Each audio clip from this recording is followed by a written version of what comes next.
If the sentence, "What will people say?" have ever made you betray yourself, please listen carefully, because those 4 words have buried more women alive than many people realize. What will people say? Those 4 words have stopped women from living places that were destroying them. Those 4 words have made women abandon dreams God placed inside them. Those 4 words have kept women smiling in public while dying quietly in private.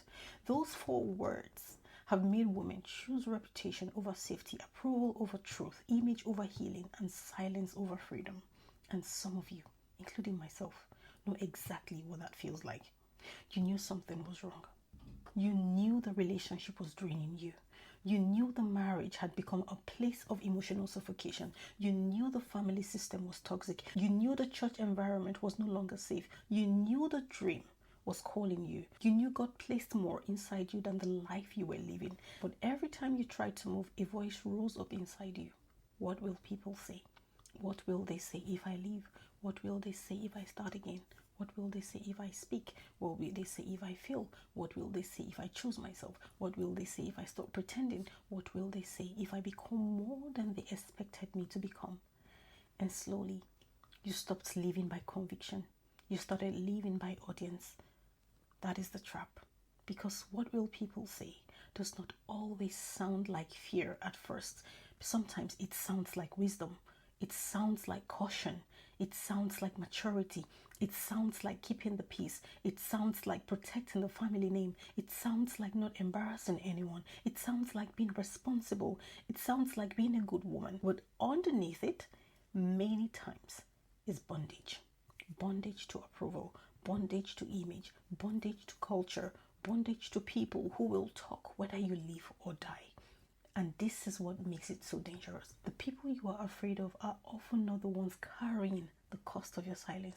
They are not the ones crying in your room. They are not the ones losing sleep. They are not the ones living in your body. They are not the ones absorbing the disrespect. They are not the ones sitting with the anxiety. They are not the ones watching their years disappear. They are not the ones waking up every day inside a life that feels so small for the woman God created them to be. But somehow, their opinion becomes heavier than your own life. That is how women get trapped. Not always by chains, sometimes by shame, sometimes by reputation, sometimes by fear of being misunderstood, sometimes by the terror of becoming the story people whisper about. And we need to tell the truth. What will people say has halted dreams. It has left women unactualized. It has kept brilliant women small. It has made gifted women hide. It has kept women in stifling relationships. It has kept women in marriages where their souls were being crushed. It has sent some women into depression. It has broken minds. It has buried some women long before they physically died. And still, people will say, just endure. Don't disgrace us. Think about the family. Think about the children. Think about your image. Think about your reputation. Think about what people will say. But who is thinking about the woman? Who is thinking about her soul?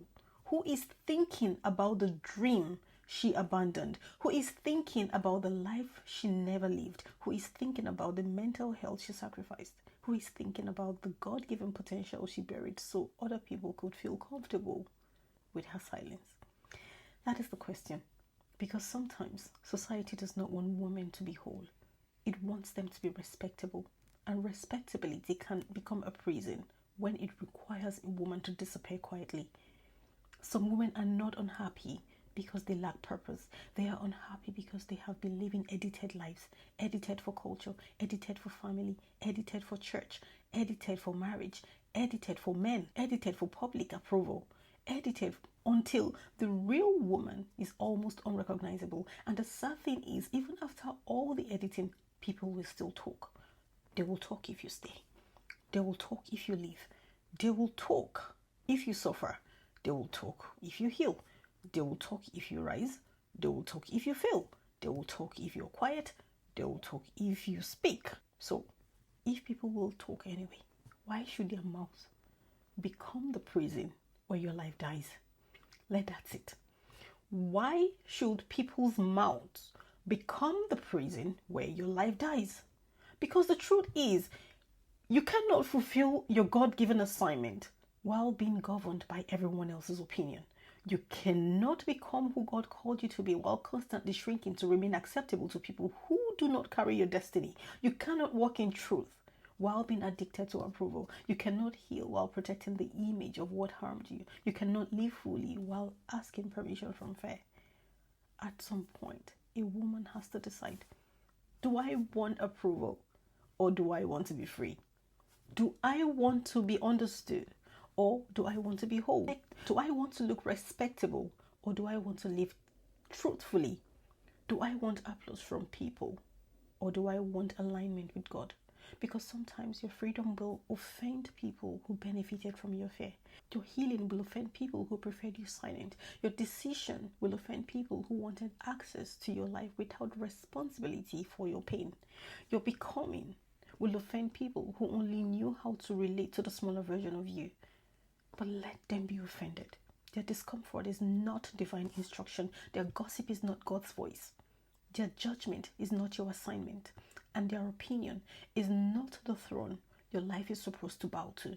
This does not mean you live carelessly, though. It does not mean you become rebellious. It does not mean you ignore wisdom, counsel, or accountability. But it does mean you stop making the crowd your God.